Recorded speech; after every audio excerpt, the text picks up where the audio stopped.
Assalamualaikum warahmatullahi wabarakatuh. Apa kabar sobat sekalian? Semoga baik-baik saja. Jumpa lagi di channel Rahmat Romani. Kali ini kita akan membahas berita hangat dan masih hangat diperbincangkan, yaitu tentang gerak cepat, ya, gerak cepat polisi untuk menangani kasus Bang Edi Mulyadi, ya. Kita ketahui bahwasanya ya patut kita sayangkan, ya, kenapa yang disorot, ya, pada saat itu kan Bang Edi Mulyadi mengkritisi tentang pemindahan ibu kota, tetapi yang justru malah dipersoalkan dan dalam tanda kutip dipaksakan menjadi tindak pidana justru statement tentang tempat buang anak, gitu ya. Ini jauh dari esensi yang seharusnya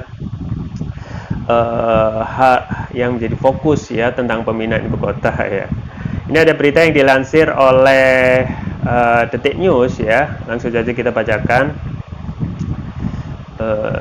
Gerak cepat, ya. Gerak cepat polisi usut kasus Edi Mulyadi soal tempat jin buang anak. Polri bergerak cepat mengusut kasus dugaan ujaran kebencian Edi Mulyadi terkait pernyataan tempat jin buang anak. Kasus tersebut kini telah dinaikkan ke tahap penyidikan, ya. Bareskrim tarik semua laporan soal Edi. Untuk diketahui, Edi Mulyadi dilaporkan berkali-kali ke sejumlah Polda mengenai pernyataan tempat jin buang anak. Seluruh laporan yang masuk di Polda jajaran kini ditarik ke Mabes Polri.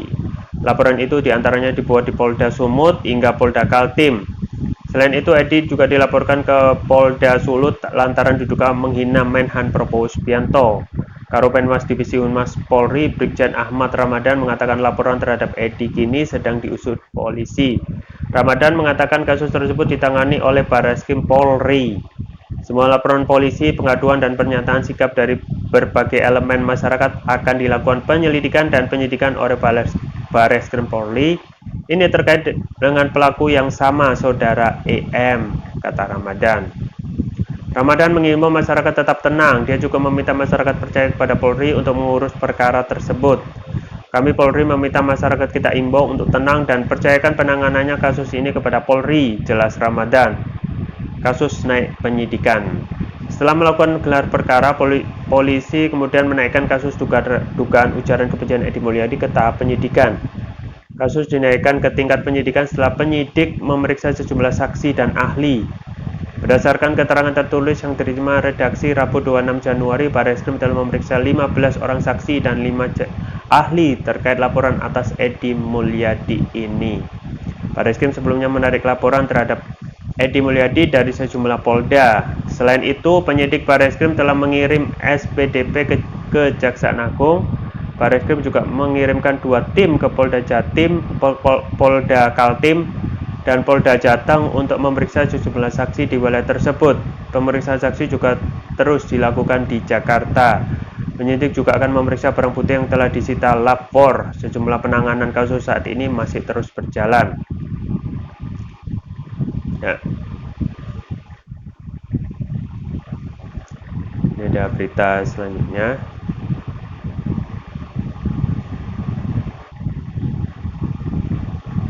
Bareskrim panggil Edi Jumat besok. Ya, berarti hari Jumat, ya. Edi bakal diperiksa terkait kasus dugaan ujaran kebencian itu pada Jumat mendatang. Dia diperiksa sebagai saksi. Pada hari ini, Rabu 26 Januari 2022, bahwa perkara ujaran kebencian yang dilakukan saudara EM ditingkatkan statusnya dari penyelidikan ke penyidikan, ujar Karopenmas Divisi Humas Polri Brigjen Ahmad Ramadan kepada wartawan Rabu 26 Januari. Dan hari ini juga telah dilakukan pengiriman surat pemberitahuan dimulainya penyidikan atas SPDP ke Kejaksaan Agung dan juga telah dibuat pemanggilan kepada saudara IM sebagai saksi serta beberapa orang lainnya untuk hadir pada hari Jumat tanggal 28 Januari 2022 mendatang, ucapnya. Ramadan belum bisa menjelaskan kemungkinan pasal yang akan menjerat Edi Mulyadi. Ramadan menegaskan Edi Mulyadi diperiksa sebagai saksi. Pasal belum, ini kan baru tahap penyidikan. Yang jelas kita lakukan pemeriksaan hari Jumat terhadap saksi, ya, saudara EM dan saksi-saksi lainnya, katanya. Lebih lanjut, Ramadan mengatakan pihaknya mengirim 2 tim penyidik Bareskrim Polri ke Polda Kaltim dan Polda Jateng. Saksi di Jakarta juga akan menjalani pemeriksaan.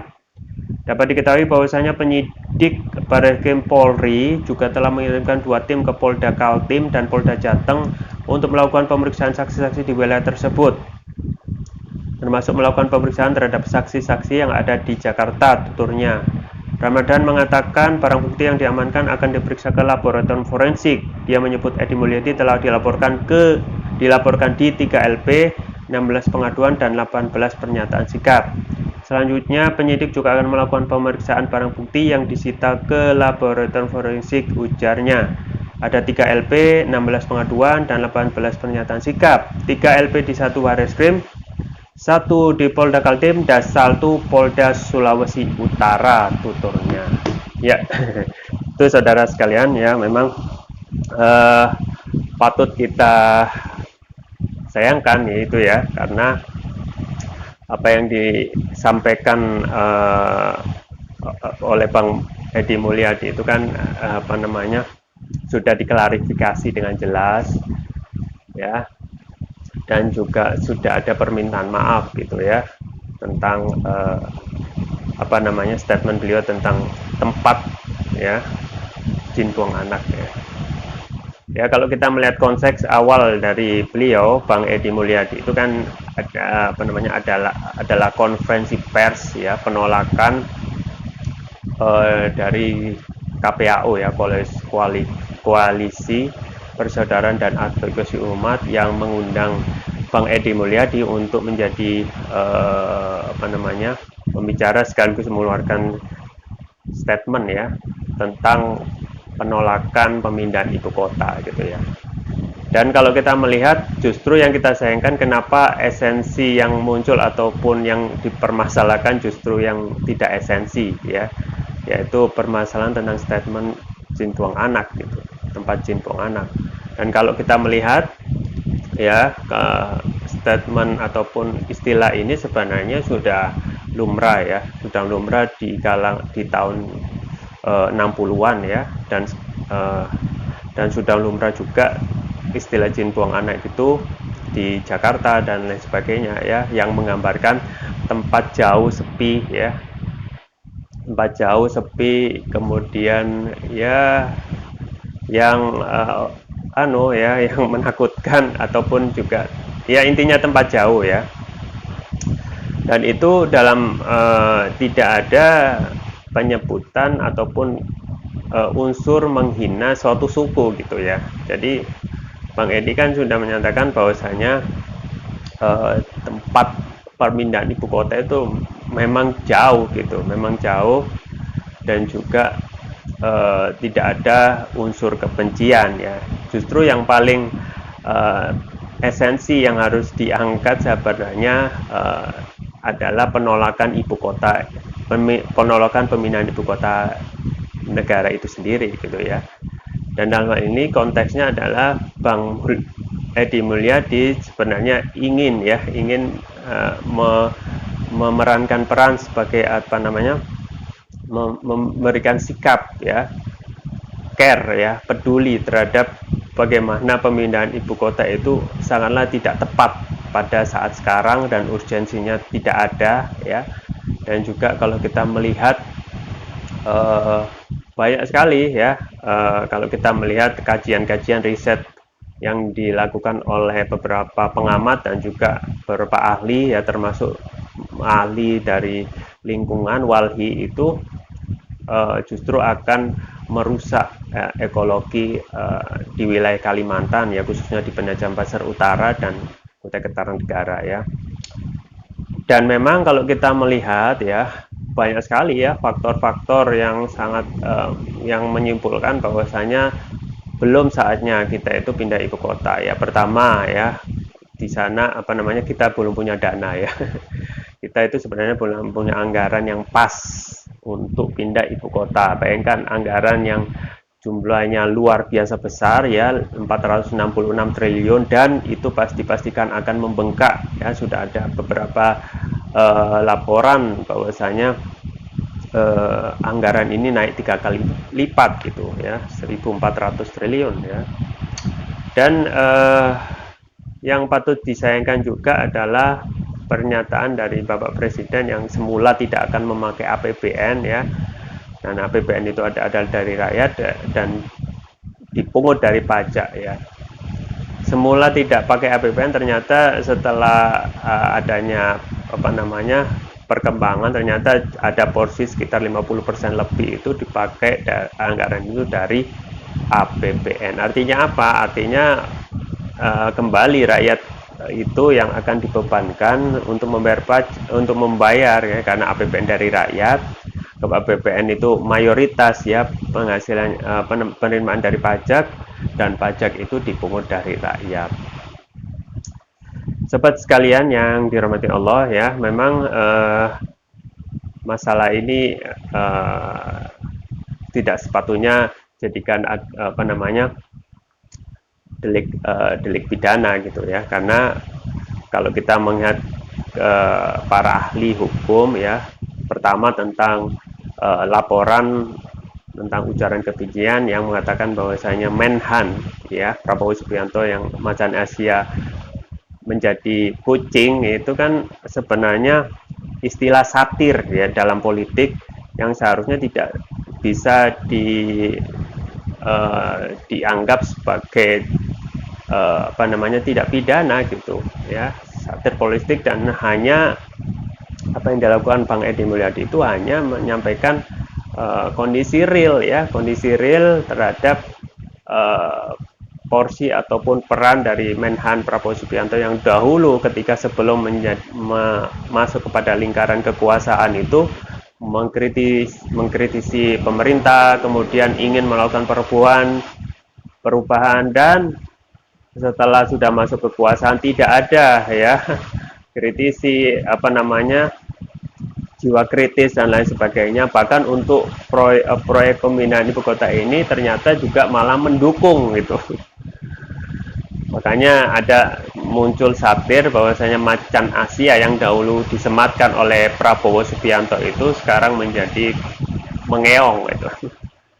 Dan kalau kita tanya kepada para pengamat, misalnya para pengamat hukum, Profesor Stoke dan lain-lain, itu tidak masuk. Itu merupakan satir yang dilindungi dalam Undang-Undang pasal 28 huruf E ya. Negara memberikan kemerdekaan untuk mengungkapkan pendapat ya, pendapat dan dalam bentuk lisan dan tulisan gitu ya.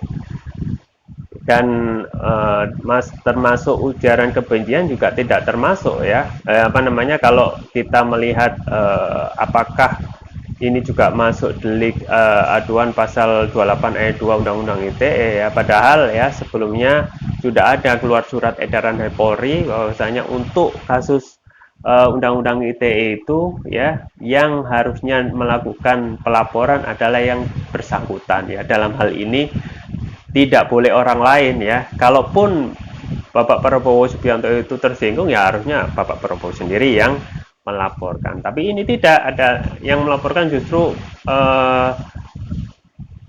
kader Gerindra lain di Sulawesi Utara ya. Dan ini kita patut sayangkan. Dan juga laporan yang kedua tentang istilah jin buang anak gitu. Jin buang anak ini dalam istilah di Jakarta itu suatu hal yang biasa gitu ya, dan sudah diklarifikasi bahwasanya istilah jin buangan itu adalah menggambarkan tempat yang jauh, sepi ya, dan tidak ada dalam statement dari Bang Edi Mulyadi itu yang mengatakan ataupun menghina satu suku ya. Justru yang harus kita tangkap adalah esensi dari keseluruhan yang sikap ya Bang Edi Mulyadi dalam hal ini adalah membela sebenarnya bangsa Kalimantan agar tidak dijadikan tempat ya. Sekarang kan kalau kita melihat tempat perpindahan ibu kota Kalimantan kan kondisinya bagaimana? Mayoritas kan rusak akibat pertambangan ya oleh para penambang yang yang sekarang kondisinya luar biasa rusak ya.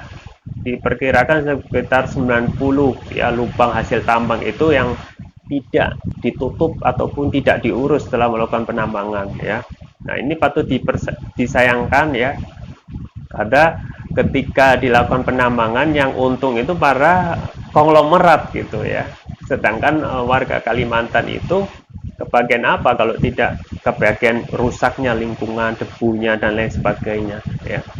Nah, itu yang diperjuangkan oleh Bang Edi Mulyadi gitu ya, dan kawan-kawan di KPAU untuk kita sama-sama ya melihat bahwasanya akan ada kerusakan lingkungan ekologi yang itu sudah dikaji dalam WALHI ya, dan itu bisa di-download ya, di-download data fakta ya, di-download bahwasanya memang pemilik lahan mayoritas yaitu Hasyim Joyokusumo dan Prabowo Subianto termasuk orang yang terlibat penambangan ya, dalam hal ini Luhut Binsar Panjaitan, itu datanya sudah ada di WALHI ya, dan itu sudah valid gitu, itu bisa di-download dan Bapak para penambang misalnya pengusaha itu juga bisa melihat sendiri ya data fakta tentang kerusakan lingkungan, siapa yang memiliki tanah dan yang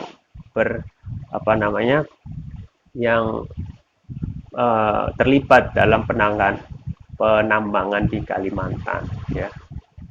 Dan memang yang terjadi justru yang muncul dan dipaksakan menjadi tindak pidana justru malah istilah jin buang anak gitu ya. Padahal dan ini ya kalau kita melihat apa yang dilakukan oleh Polri sudah kurang begitu menegakkan keadilan, karena proses untuk kasus hukum Pak Edi Mulyadi ini terkesan cepat banget gitu ya dibandingkan dengan kasus sama ya yang dialami oleh saudara Arteria Dahlan ya. Kalau kita melihat siapa dulu yang masuk laporan kasus kan Arteria Dahlan ya, tetapi yang diproses cepat itu justru Bang Edi Mulyadi ya. Padahal apa yang disampaikan oleh Bang Edi Mulyadi tentang jin buang anak itu adalah istilah gitu, kiasan gitu ya, bukan makna yang hakiki gitu. Itu sudah banyak dipakai di media juga ya, bisa dilihat dari keterangan klarifikasi Bang Edi Mulyadi di catatan Demokrasi TV One, itu sudah menyampaikan bahwasanya sudah sering ya penyampaian itu di media ya tentang jin buang anak, tempat yang jauh dan sepi itu sudah biasa ya. Nah itu bukan kalau ditanyakan kepada para ahli itu tidak masuk hukum pidana gitu ya, hanya kiasan yang dan itu tidak menghina suku, agama, ras dan antar golongan gitu ya. Ya, kalau kita melihat yang diduga akan disangkakan pasalnya kan pasal 28 ayat 2 tentang setiap orang yang dengan sengaja dan tanpa hak menyiarkan informasi yang dapat menimbulkan kebencian dan atau permusuhan individu dan atau masyarakat yang berdasarkan atas sara gitu ya. Dalam hal ini tidak menyinggung suku gitu ya. Jadi cuma menyinggung bahwasanya pemindahan ibu kota itu yang tempatnya jauh dan sepi dan tempatnya sekarang kurang lebih rusak akibat penambangan ya, bekas lubang yang belum ditutup. Nah itu sifatnya kiasan ya. Bandingkan dengan kasus Arteria Dahlan yang benar-benar jelas ya, yang mengatakan bahwasanya Kejati yang melakukan rapat ya dengan menggunakan bahasa Sunda itu ganti Pak. Nah itu kan berarti secara jelas tidak bisa ditafsirkan ya. Itu maknanya hakiki bahwasanya dia mengandung ujaran ujaran kebencian gitu ya.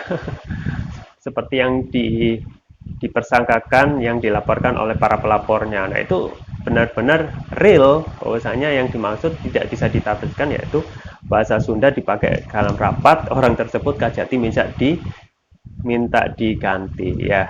Nah ini sifatnya real, tetapi kalau dan juga perkembangan kasus Arteria Dahlan itu kan juga panas ya, sampai beberapa warga adat masyarakat adat Sunda itu sudah menggeruduk DPR agar segera ada tindak lanjut, misal yaitu pencopotan, pemecatan dari PDIP dan dihukum seberat-beratnya. Nah itu sekarang coba bayangkan tidak ada tindak lanjut dari Polri ya.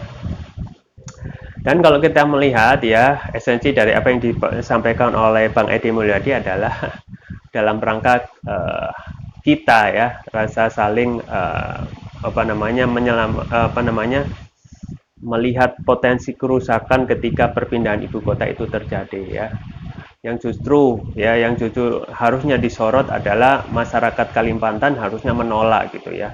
Sudah ada data WALHI yang saya sampaikan tadi yang akan ada kerusakan, dan juga dana yang akan dipakai untuk pemindahan ibu kota itu sangatlah luar biasa besar dan dipakai dari APBN ya, separuhnya dari APBN. Artinya kita juga rakyat akan membayarnya gitu ya.